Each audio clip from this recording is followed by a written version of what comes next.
Hello friends, स्वागत है आपका साइंस कॉन्सेप्ट्स में। हम लोगों ने लोक सेवा आयोग के द्वारा पूछे गए प्रश्नों को सॉल्व करना स्टार्ट किया था और आज मैं आपके लिए लाइट का पार्ट 3 लेकर के आया हूं। यानी कि इसके पहले लाइट के 2 पार्ट आ चुके हैं, उसमें आपने बहुत सारे क्वेश्चंस को लगाया और काफ़ी कॉन्सेप्ट्स को भी आपने सीखा। आज कुछ नए क्वेश्चंस हैं जिनमें कुछ नए कॉन्सेप्ट्स होंगे और इन नए कॉन्सेप्ट की सहायता से हम कुछ नया चीज़ सीखेंगे लाइट में। तो आइए चलिए आज का वीडियो शुरू करते हैं। चलते हैं सबसे पहले पहला क्वेश्चन की तरफ। देखिए, सबसे पहला जो क्वेश्चन यहाँ पे दिया गया है, इसमें 2 स्टेटमेंट दिए गए हैं और इन दोनों स्टेटमेंट को पढ़ करके आपको बताना है कि इसमें से कौन सा स्टेटमेंट सही है या फिर कौन सा स्टेटमेंट गलत है। पहला स्टेटमेंट दिया है कि यदि कोई व्यक्ति एक सिक्के को देखता है जो पानी में बाल्टी में है तो सिक्का वास्तव में होने की तुलना में करीब दिखाई पड़ता है। यानी कि एक्चुअली में सिक्का जहाँ पर है उससे कुछ ऊपर दिखाई पड़ता है। देखिए, ऐसा होता है रिफ्रैक्शन के कारण। मान लीजिए कि कोई बाल्टी है और उस बाल्टी में यहाँ पर पेंदी पर कोई सिक्का रखा हुआ है। जब बाहर से कोई व्यक्ति इस सिक्के को देखेगा तो देखिए, सिक्के से चलने वाली प्रकाश की किरण के बारे में हम लोग सोचते हैं। तो मान लीजिए कि सिक्के से कोई प्रकाश की किरण यहाँ पे इस तरीके से चल रही है। अब जैसे ही यहाँ पर ये पहुँचेगी तो यहाँ पे माध्यम चेंज हो रहा है। यहाँ पे प्रकाश की किरण सघन माध्यम से विरल माध्यम में जा रही है। तो हम यहाँ पे क्या करेंगे, सबसे पहले नॉर्मल ड्रॉ करेंगे और चूँकि ये सघन माध्यम से विरल माध्यम में जा रही है, इसका मतलब कि ये नॉर्मल से दूर हट जाएगी और नॉर्मल से दूर हट जाएगी तो ये आपको कहीं यहाँ से आती हुई प्रतीत पड़ेगी।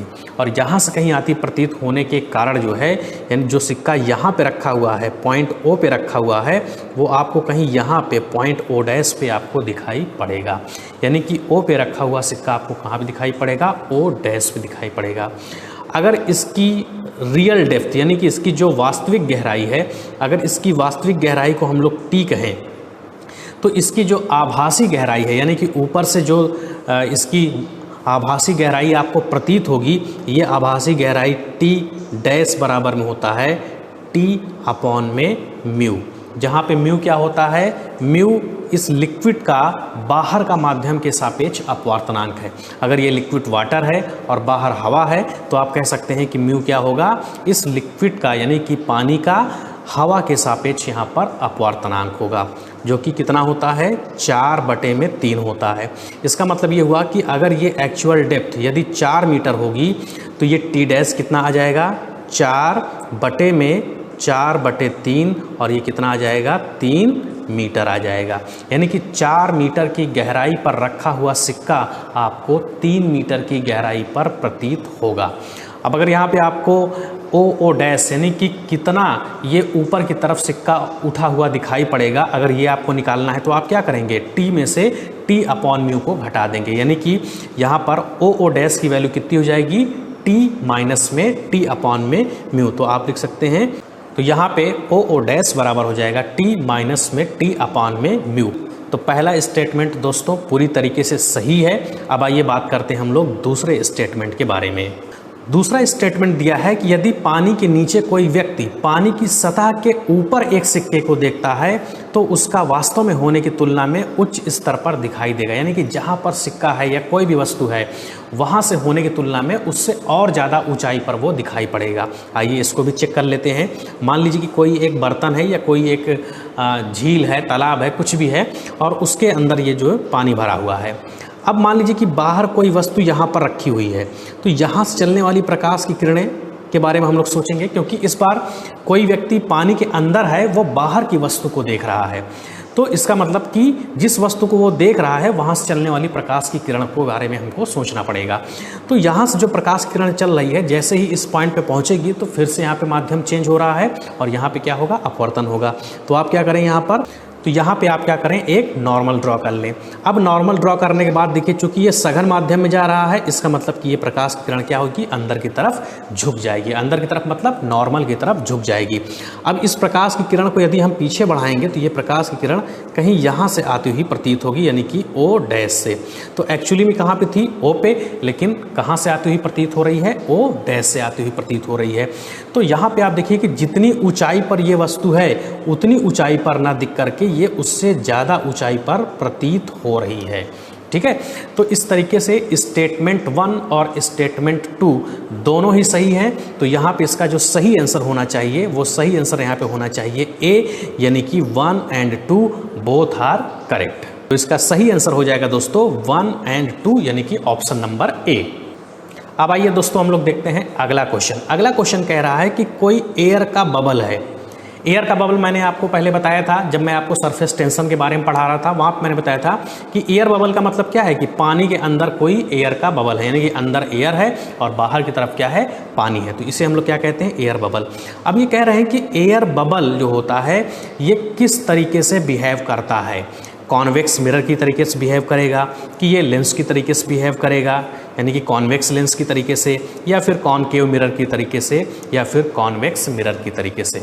तो आइए दोस्तों इसको पहले हम लोग समझते हैं। देखिए सबसे पहले तो आपको फ़र्क पता होना चाहिए कि मिरर में और लेंस में फ़र्क क्या होता है। देखिए मिरर जो होता है ये एक प्रकार से रिफ्लेक्टिंग सरफेस होता है, जो कि कॉन्वेक्स हो सकता है, कॉनकेव हो सकता है, या फिर प्लेन हो सकता है। जैसे यहाँ पे देखिए ये कैसा है, कॉन्वेक्स है। कॉन्वेक्स का मतलब होता है उभरा हुआ। उभरा हुआ कैसे आपको देखना है कि मिरर के सामने आप खड़े होंगे तो मिरर जिस तरीके से दिखाई पड़ेगा उसको देख करके आपको बताना है कि ये कॉन्वेक्स है कि कॉनकेव है। अब देखिए मिरर का सामना कौन सा होगा, यानी कि जिधर सिल्वरिंग नहीं होती है वही मिरर का सामना होगा, क्योंकि जिधर सिल्वरिंग होती है उधर तरफ से थोड़ी आप इमेज देखते हो।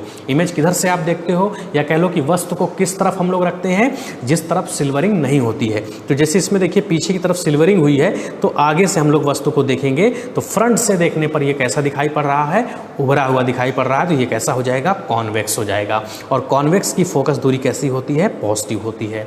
क्यों पॉजिटिव होती है, तो देखिए इसका कारण ये होता है कि सभी दूरियां पोल से नापी जाती हैं और आपतित किरण की दिशा में जो दूरियां नापी जाती हैं वो पॉजिटिव ली जाती हैं।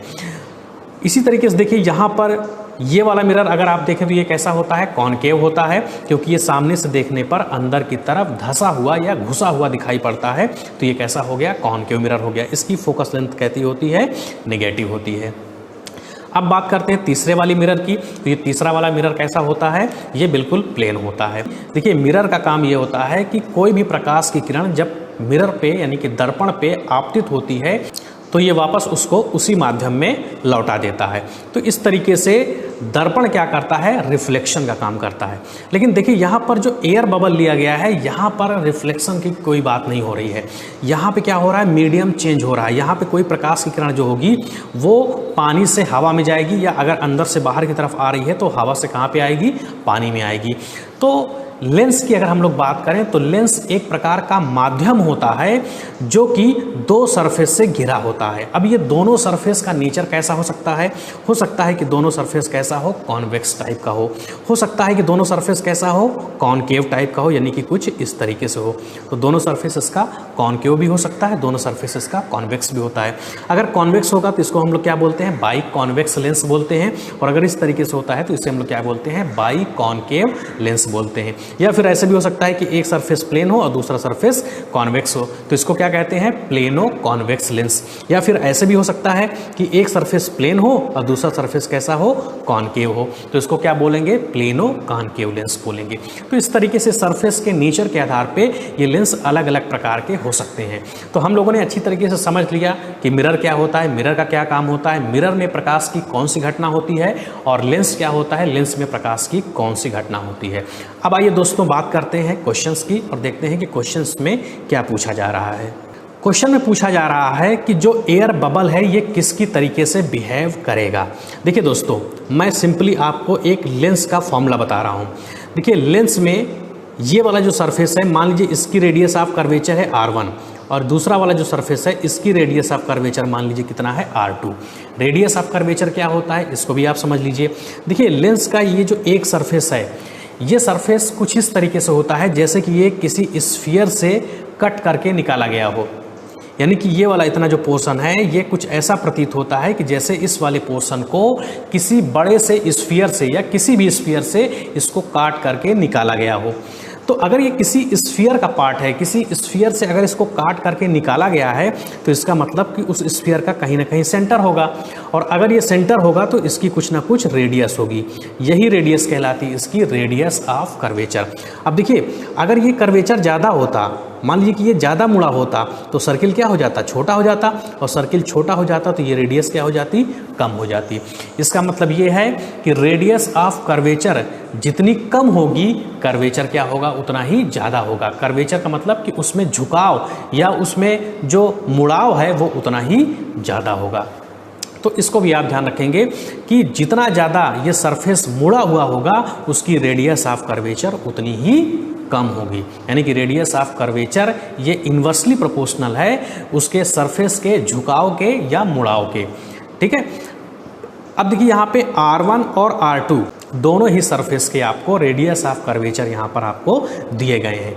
अब देखिए दोस्तों, यहाँ पे जिस मटेरियल का लेंस बना हुआ है इसका रिफ्रैक्टिव इंडेक्स हम मान लेते हैं μ2, और बाहर जिस माध्यम में ये लेंस रखा हुआ है इसका रिफ्रैक्टिव इंडेक्स कितना है, μ1 है। तो इसकी फोकस दूरी का फॉर्मूला 1 में f बराबर में होता है ब्रैकेट में μ2 में μ1 माइनस में 1 और 1 में R1 माइनस में 1 में R2। ये होता है इसकी फोकस दूरी का फॉर्मूला। तो इसकी फोकस दूरी 1/f बराबर में होगी μ2 बाई μ1 माइनस 1 ब्रैकेट में और फिर ब्रैकेट में 1/R1 माइनस में 1 R2। अब देखिए इन जनरल क्या होता है कि जैसे मान लीजिए कि कांच का लेंस है तो अंदर क्या होगा, कांच भरा होगा और बाहर क्या होगी, हवा होगी। यानी कि μ2 जो होता है ये ग्रेटर देन होता है μ1 से। μ2 क्या होता है, μ1 से बड़ा होता है। अगर ये कंडीशन है यानी कि अगर μ2 बड़ा है μ1 से तो अगर लेंस उत्तल दिख रहा है तो वो उत्तल ही होगा, यानी कि उसकी फोकस दूरी पॉजिटिव आएगी, और अगर वो अवतल दिख रहा है तो वो अवतल ही होगा, उसकी फोकस दूरी निगेटिव आएगी। लेकिन दोस्तों अगर ये μ2 छोटा हो जाए μ1 से, अगर μ2 छोटा हो जाए μ1 से तो देखिए यहाँ पर μ2 बटे में μ1 ये क्या आ जाएगा, ये 1 से कम आ जाएगा, और 1 से कम वैल्यू में जब आप 1 घटाएंगे तो ये माइनस में आएगी, तो ये वाली क्वांटिटी माइनस में आ जाएगी और फोकस दूरी जो कि पॉजिटिव आनी चाहिए थी अब क्या आ जाएगी, निगेटिव आ जाएगी। इसका मतलब ये हुआ कि जो कॉन्वेक्स लेंस दिख रहा है वो कॉन्वेक्स लेंस की तरीके से बिहेव नहीं करेगा, बल्कि कैसा बिहेव करेगा, कॉनकेव लेंस की तरीके से करेगा। तो इस तरीके से दोस्तों अगर ये μ2 कम है μ1 से तो कॉन्वेक्स लेंस कॉनकेव लेंस की तरीके से काम करेगा, और कॉनकेव लेंस जो होगा वो कॉन्वेक्स लेंस की तरीके से काम करेगा। यानी कि कॉन्वेक्स कॉनकेव की तरीके से और कॉनकेव कॉन्वेक्स लेंस की तरीके से काम करेगा। और इसी में देखिए दोस्तों अगर μ2 और μ1 दोनों बराबर हो जाएं तो μ2 μ1 कैंसिल होकर के 1 आ जाएगा और 1 माइनस 1 0 हो जाएगा, 1 में f बराबर 0 आ जाएगा और f बराबर में यहाँ पे क्या आ जाएगा, इन्फानाइट आ जाएगा। इसका मतलब कि यदि अंदर का मटेरियल और बाहर का मटेरियल दोनों सेम हो तो फोकस दूरी अनंत हो जाएगी, और फोकस दूरी अनंत किसकी होती है, प्लेन ग्लास की। अगर ग्लास का कोई प्लेन सीट हो तो उसकी फोकस दूरी कितनी होती है, अनंत होती है। यानी कि आप कह सकते हो कि the lens will be disappear, यानी कि जो लेंस होगा वो गायब हो जाएगा, यानी कि लेंस रह ही नहीं जाएगा, यानी कि लेंस जो है वो लेंस रह ही नहीं जाएगा, यानी कि वो लेंस की तरीके से बिहेव नहीं करेगा। भाई लेंस का काम क्या है, लेंस का काम क्या है कि प्रकाश की किरणों को मोड़ना। लेंस का काम क्या है, प्रकाश की किरणों को मोड़ना, और अगर वो प्रकाश की किरणों को मोड़ नहीं रहा है इसका मतलब क्या है कि वो लेंस की तरीके से बिहेव नहीं कर रहा है। तो ये भी पॉसिबल हो सकता है किसी लेंस के द्वारा जो लेंस जैसा दिख तो रहा है लेकिन लेंस की तरीके से बिहेव नहीं करेगा। कब नहीं करेगा, जब μ2 और μ1 दोनों बराबर होंगे। अब देखिए क्वेश्चन में एयर बबल लिया गया था, तो एयर बबल के अंदर क्या होती है, हवा होती है, यानी कि यहाँ पे क्या है, म्यू एयर है, और बाहर यहाँ पे क्या है, म्यू वाटर है। और यहाँ पर देखिए म्यू एयर जो होता है जो कि लगभग 1 लिया जाता है, और ये कम होता है म्यू वाटर के जो कि 4/3 के बराबर होता है। तो यहाँ पे ये कंडीशन क्या बन जाएगी, यही जो मैंने अभी थोड़ी देर पहले आपको बताई कि यहाँ पे μ2 जो है ये कम हो गया किससे, μ1 से। तो बाहर से देखने पर ये जो उभरा हुआ आपको दिखाई पड़ रहा है, यानी कि जो कॉन्वेक्स लेंस की तरह आपको दिखाई पड़ रहा है, ये कॉन्वेक्स लेंस की तरीके से नहीं होगा बल्कि क्या हो जाएगा, कॉनकेव लेंस हो जाएगा। तो इसका सही आंसर हो जाएगा कॉनकेव लेंस। तो इसका सही आंसर हो जाएगा दोस्तों डी, यानी कि कॉनकेव लेंस। देखिए दोस्तों यहाँ पे गलती से मिरर लिख गया है, यहाँ पे मिरर नहीं होना चाहिए था, यहाँ पे होना चाहिए था कॉनकेव लेंस। तो यहाँ पे ये होगा कॉनकेव लेंस।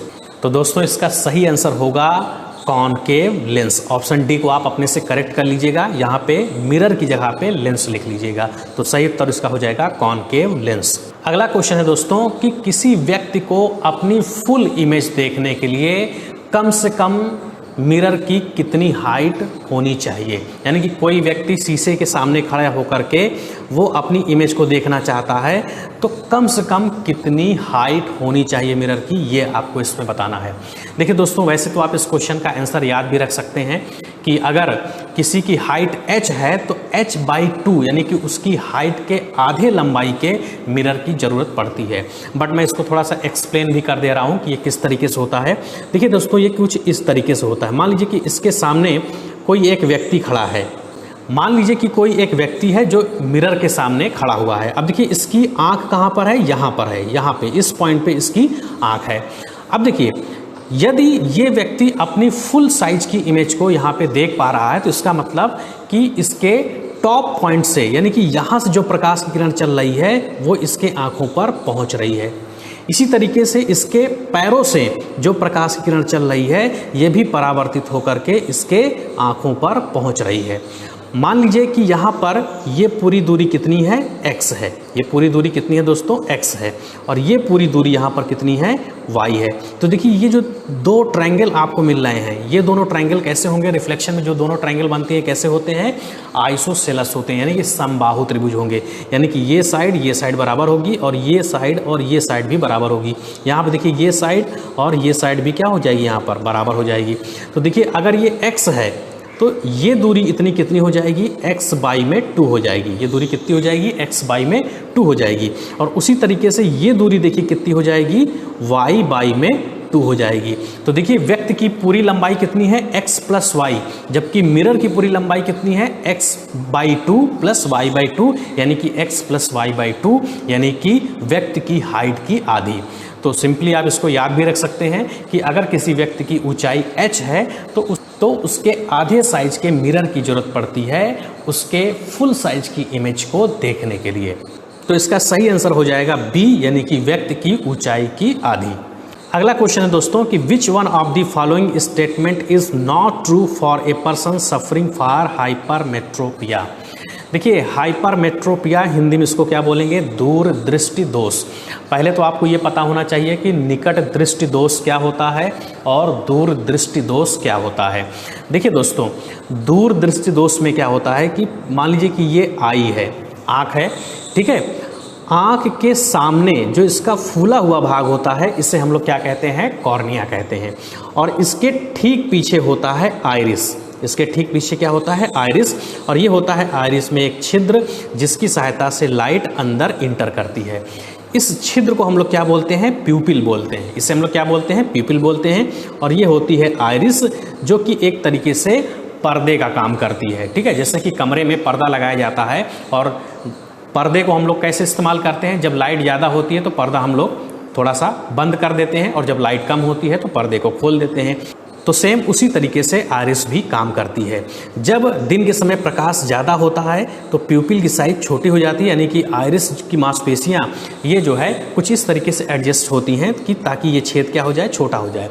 और जब किसी अंधेरे वाली जगह पे जाते हैं तो ये आइरिस के बीच का जो छेद है, प्यूपिल है, ये बड़ा हो जाता है और जिससे ज़्यादा से ज़्यादा लाइट यहाँ से इंटर कर पाती है। तो सामने वाला भाग क्या कहलाता है, कॉर्निया कहलाता है।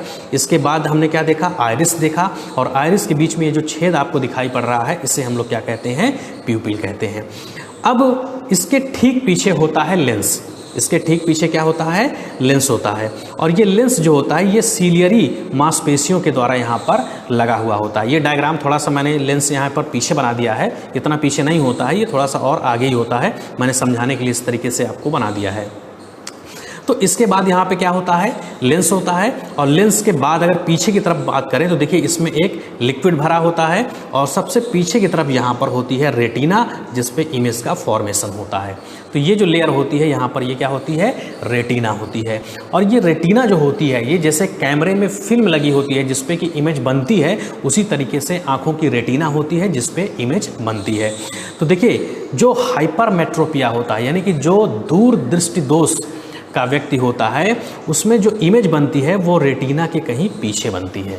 ये कहाँ पे बनती है, रेटिना के पीछे बनती है। अब आइए इसको थोड़ा सा और समझने के लिए हम कुछ और दूसरे डायग्राम की मदद लेते हैं। देखिए दोस्तों, पहले तो आपको ये समझ लेना जरूरी है कि जो कॉन्वेक्स लेंस होता है इसका काम क्या होता है। कॉन्वेक्स लेंस का काम क्या होता है कि ये किरणों को कन्वर्ज कर देता है, यानी कि किरणों को सिकोड़ देता है, इसीलिए इसको हम लोग कन्वर्जिंग लेंस भी कहते हैं। कॉन्वेक्स लेंस को क्या कहते हैं? कन्वर्जिंग लेंस कहते हैं, क्योंकि इसका काम होता है प्रकाश की किरणों को सिकोड़ना। तो मुख्य अक्ष के समांतर आने वाली किरणों को ये क्या करता है? सिकोड़ देता है, और जिस बिंदु पर सिकोड़ता है उसे हम लोग क्या कहते हैं? फोकस कहते हैं। और लेंस के सेंटर से यहाँ तक की जो दूरी होती है इसे हम लोग क्या कहते हैं? फोकस दूरी कहते हैं। वैसे लेंस का सेंटर नहीं होता है, इसको हम लोग कहते हैं ऑप्टिकल सेंटर P। तो ऑप्टिकल सेंटर से यहाँ तक की जो दूरी होती है उसे हम लोग क्या कहते हैं? फोकस दूरी कहते हैं। पॉजिटिव या नेगेटिव का क्राइटेरिया अब यहाँ भी वही होता है, जैसे कि मिरर में मैंने आपको बताया था कि आपतित किरण की दिशा में नापी गई सभी दूरियां, है ना। यहाँ पे देखिए पोल से फोकस तक नापेंगे तो आपतित किरण की दिशा में ही दूरी नाप रहे हैं, तो ये कैसा हो जाएगा? पॉजिटिव हो जाएगा। इसी तरीके से देखिए आप कॉनकेव लेंस की बात करिए, तो कॉनकेव लेंस में क्या होता है कि ये किरणों को फैला देता है, ये किरणों को फैला देता है। और आगे तो ये कहीं किरणें मिलेंगी नहीं, तो आप इनको डॉटेड लाइन से पीछे की तरफ मिलाएंगे तो यहाँ पर कहीं मिलेंगे, तो इसका फोकस यहाँ पे होगा, लेंस का पोल यहाँ पे कहीं होगा, और पोल से फोकस तक की जो दूरी नापेंगे तो ये किस में आ जाएगी? यहाँ पे निगेटिव में आ जाएगी। तो देखिए कन्वर्जिंग लेंस यानी कि कॉन्वेक्स लेंस जो होता है ये प्रकाश की किरणों को सिकोड़ने का काम करता है, जबकि कॉनकेव लेंस जो होता है जिसको हम लोग डाइवर्जिंग लेंस कहते हैं ये प्रकाश की किरणों को फैलाने का काम करता है। अब आइए हम लोग बात करते हैं निकट दृष्टि दोष और दूर दृष्टि दोष के सलूशन की। अब देखिए दोस्तों, यहाँ पे अभी हम लोगों ने सीखा कि यहाँ पे ये कॉर्निया होती है, उसके बाद फिर यहाँ पर ये आइरिस होगा, और आइरिस के बाद यहाँ पर होता है लेंस, यहाँ पे आँख का होता है लेंस, और ये सीलियरी मांसपेशियों के द्वारा यहाँ पर जो है लगा हुआ होता है। अब देखिए यदि प्रकाश की किरण रेटिना पर ना फोकस होकर के रेटिना के पीछे फोकस हो रही है, यानी कि कोई वस्तु है, मान लीजिए उस वस्तु की इमेज, मान लीजिए प्रकाश की किरण आ रही है और ये उस वस्तु की इमेज कहाँ पे बना रहा है? यहाँ पे बना रहा है। अब हम चाहते हैं कि इसकी इमेज कहाँ पे बने? रेटिना पे बने। तो रेटिना पे बनने के लिए ये जो प्रकाश की किरण अंदर की तरफ आ रही है, इन किरणों को क्या करना होगा? और ज़्यादा झुकाना होगा, और ज़्यादा अंदर की तरफ, नीचे की तरफ इसको सिकोड़ना होगा। और सिकोड़ने का काम कौन करता है? कॉन्वेक्स लेंस करता है। यानी कि जो दूर दृष्टि दोष का व्यक्ति है, यदि हम उसको कॉन्वेक्स लेंस का चश्मा पहना दें तो जो इमेज रेटिना के पीछे बन रही है उसको रेटिना पर बनाया जा सकता है। यानी कि दूर दृष्टि दोष वाले व्यक्ति को किस प्रकार के लेंस की जरूरत होती है? उसको कॉन्वेक्स लेंस की ज़रूरत होती है। तो दूर दृष्टि दोष वाले व्यक्ति को कॉन्वेक्स लेंस की ज़रूरत होती है। अब इसी तरीके से आप इसको भी याद रख सकते हैं कि भाई जो निकट दृष्टि दोष वाला होगा उसमें कौन सा लेंस लगेगा? उसमें कॉनकेव लेंस लगेगा।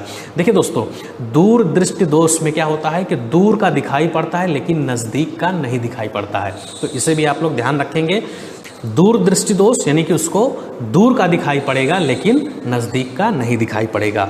दूर दृष्टि दोष को हम लोग क्या कहते हैं? हाइपरमेट्रोपिया कहते हैं, या फिर इसको लॉन्ग साइटेडनेस भी कहते हैं। या तो दोस्तों इस तरीके से आपने समझा कि दूर दृष्टि दोष का निवारण किस तरीके से या किस प्रकार के लेंस का इस्तेमाल करके हम लोग कर सकते हैं। यहाँ पर देखिए आँखों में एक विशेष क्षमता होती है। यहाँ पे कुछ और बातें मैं आपको बता देता हूँ, इससे रिलेटेड क्वेश्चन भी लोक सेवा आयोग के द्वारा पूछे गए हैं। अभी दोस्तों मैंने आपको लेंस का फॉर्मूला बताया था, और वहाँ मैंने बताया था कि 1/f बराबर में μ2/μ1 ब्रैकेट 1/r1 माइनस में 1/r2 होता है। अब देखिए दोस्तों यहाँ पर कि अगर हम R1 और R2 को अगर हम चेंज कर दें तो लेंस की फोकस दूरी को बदला जा सकता है। तो देखिए इसकी जो सीलियरी मांसपेशियां होती हैं, जो सीलियरी मसल्स होती हैं, ये मसल्स रिलैक्स होकर के या फिर खींच करके ये इसके कर्वेचर को चेंज कर देती हैं, ये लेंस के कर्वेचर को चेंज कर देती हैं, और लेंस के कर्वेचर के चेंज होने पर इसकी फोकस दूरी चेंज हो जाती है। और फोकस दूरी चेंज हो जाती है तो देखिए फोकस दूरी चेंज करने की ज़रूरत आँख को कब पड़ती है? मान लीजिए कि आप किसी नज़दीक की वस्तु को देख रहे हैं तो उसके लिए भी रेटिना पर ही फोकस करना है, और अगर आप किसी दूर की वस्तु को देख रहे हैं तो उसके लिए भी इमेज रेटिना पर ही बनाना है। अब ये कैसे पॉसिबल है? ये कैसे पॉसिबल है? क्योंकि आप जानते हो कि 1/v माइनस में 1/u बराबर में क्या होता है? 1/f होता है। और आप देख रहे हो कि v यानी कि ये जहाँ पे इमेज बन रही है ये दूरी v उतनी ही है, ये कांस्टेंट है, और u बदल रहा है, इसका मतलब कि f को भी बदलना पड़ेगा। तो f कैसे बदलता है? आँख में जो लेंस लगा हुआ है उसकी फोकस दूरी कैसे बदलती है?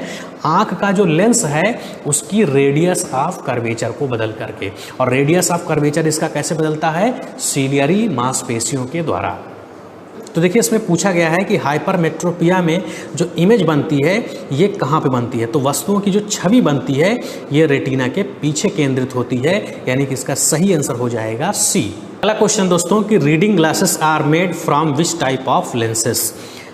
रीडिंग ग्लास जो होते हैं वो किस प्रकार के लेंस के द्वारा बने होते हैं? तो देखिए रीडिंग ग्लास जो होते हैं ये एक प्रकार से ये इस तरीके से आपने देखा होगा रीडिंग ग्लास।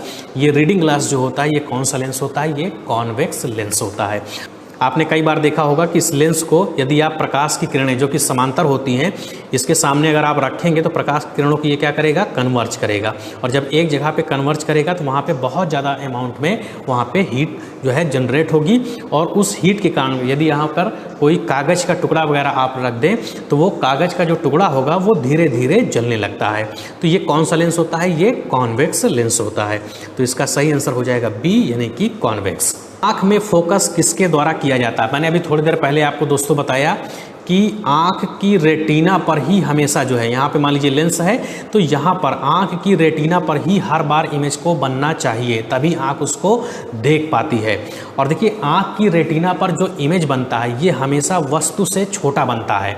और कैसा बनता है? ये उल्टा बनता है और ये रियल बनता है। ठीक है, तो वास्तव में यहाँ पे किरणें पहुंचती हैं, इसलिए इमेज जो बनेगा वो कैसा बनेगा? रियल बनेगा यहाँ पे। और इसके साथ साथ ये छोटा बनेगा, और छोटा बनने के साथ साथ ये उल्टा बनता है। लेकिन हमारा जो मस्तिष्क होता है वो अपने एक्सपीरियंस के आधार पर इसको सीधा करके देख लेता है। तो देखिए यहाँ पर इमेज जो बनती है ये इमेज हमेशा कहाँ पर बनती है? रेटिना पर बनती है। और इसको फोकस करने के लिए आँख का जो लेंस है इसको अपना कर्वेचर बार बार चेंज करना पड़ता है, और चेंज करने के लिए क्या करता है? ये अपने कर्वेचर को चेंज करने के लिए सीलियरी मांसपेशियाँ जो होती है उनकी मदद लेता है। तो पूछ रहा है कि the focusing in the eye is done by changing the convexity of the lens. फिर कह रहा है to and fro movement of lens. देखिए लेंस में कोई मूवमेंट यहाँ पे नहीं होता है, टू एंड फ्रो मूवमेंट की बात कर रहा है। To and fro movement of the retina, तो रेटिना में भी कोई मूवमेंट नहीं होता है। Change in the refractive index of the eye, तो आई के रिफ्रैक्टिव इंडेक्स में भी कोई चेंज नहीं होता, यानी कि जिस पदार्थ से जिस मटेरियल से आँख का लेंस बना होता है उसका रिफ्रैक्टिव इंडेक्स भी चेंज नहीं होता है। तो यहाँ पे देखिए इसका जो सही आंसर हो जाएगा वो हो जाएगा change in the convexity of the lens. Convexity का मतलब कि कितना वो झुका हुआ है, कितना वो उभरा हुआ है बाहर से देखने पर, यानी कि उसके सरफेस की एक कर्वेचर की बात कर रहा है। मैंने अभी आपको बताया कि इस लेंस का जो कर्वेचर है ये सीलियरी मांसपेशियों की सहायता से इसके कर्वेचर को हम लोग चेंज कर सकते हैं, और कर्वेचर चेंज होगा तो इसकी फोकस दूरी भी चेंज हो जाएगी। Which one of the following statement is not correct. आपको बताना है कि इनमें से कौन सा स्टेटमेंट करेक्ट नहीं है। Mirrors is an optical illusion arising due to total internal reflection. देखिए दोस्तों इसके बारे में मैं पहले की वीडियो में आपको बता चुका हूँ कि मान लीजिए यहाँ पर कोई पेड़ है और यहाँ पे अगर जैसे रेगिस्तान है या कोई ऐसी जगह पे है जहाँ बहुत ज़्यादा गर्मी पड़ रही है, तो जब ये सरफेस गर्म हो जाएगा तो यहाँ की जो वायु होगी ये ऊपर की तरफ उठने लगेगी, और जब ये ऊपर की तरफ उठने लगेगी तो यहाँ पे वायु की जो डेंसिटी होगी इसकी कम हो जाएगी और ऊपर की डेंसिटी क्या हो जाएगी? ज़्यादा हो जाएगी। तो यहाँ से अगर कोई प्रकाश की किरण चलती है तो ये डेंस से रेयर में जाने लगती है, और इस प्रकाश की किरण का क्या हो जाता है? टोटल इंटरनल रिफ्लेक्शन हो जाता है, और ये वापस उसी माध्यम में वापस लौट आती है। तो यहाँ पे अगर कोई पक्षी है तो उसको ये प्रकाश की किरण कहीं यहाँ से आती हुई दिखाई पड़ती है, यानी कि इस पॉइंट की इमेज कहीं पे यहाँ बनेगी, यानी कि पेड़ की उल्टी इमेज बन जाती है। तो पेड़ की उल्टी इमेज बनने के कारण ऐसा लगता है कि जैसे यहाँ पर पानी भरा हो, यानी कि पक्षी को ऐसा लगता है कि यहाँ पर क्या होगा? पानी होगा। तो उसको ऑप्टिकल इल्यूजन हो जाता है, भ्रम हो जाता है। तो ये भ्रम होने की जो घटना है जिसको हम लोग क्या बोलते हैं? मिराज बोलते हैं। और ये किसके कारण हो रहा है? टोटल इंटरनल रिफ्लेक्शन के द्वारा। यदि आपने टोटल इंटरनल रिफ्लेक्शन के बारे में नहीं पढ़ा है या इस तरह की चीज़ों के बारे में आपने नहीं पढ़ा है तो आप इसके पहले वाला वीडियो आप देखिए, वहाँ पे मैंने टोटल इंटरनल रिफ्लेक्शन के बारे में डिटेल में बताया है, और इसका लिंक मैं आपको डिस्क्रिप्शन बॉक्स में दे दूँगा। वहाँ से जाकर के आप पिछला वाला वीडियो देख सकते हैं, या फिर मेरे चैनल पर प्लेलिस्ट में जाकर के वहाँ से भी आप इसको देख सकते हैं।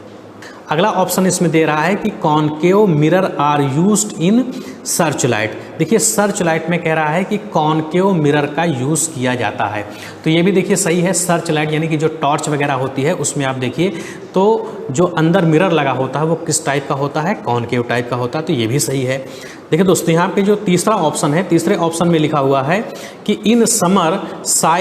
इन summer light coloured clothes are preferred to dark coloured clothes. यानी कि ऑप्शन सी में, देखिए ऑप्शन सी में कह रहा है कि गर्मियों के दिनों में गहरे रंग के कपड़ों की अपेक्षा हमें हल्के रंग के कपड़ों का इस्तेमाल करना चाहिए।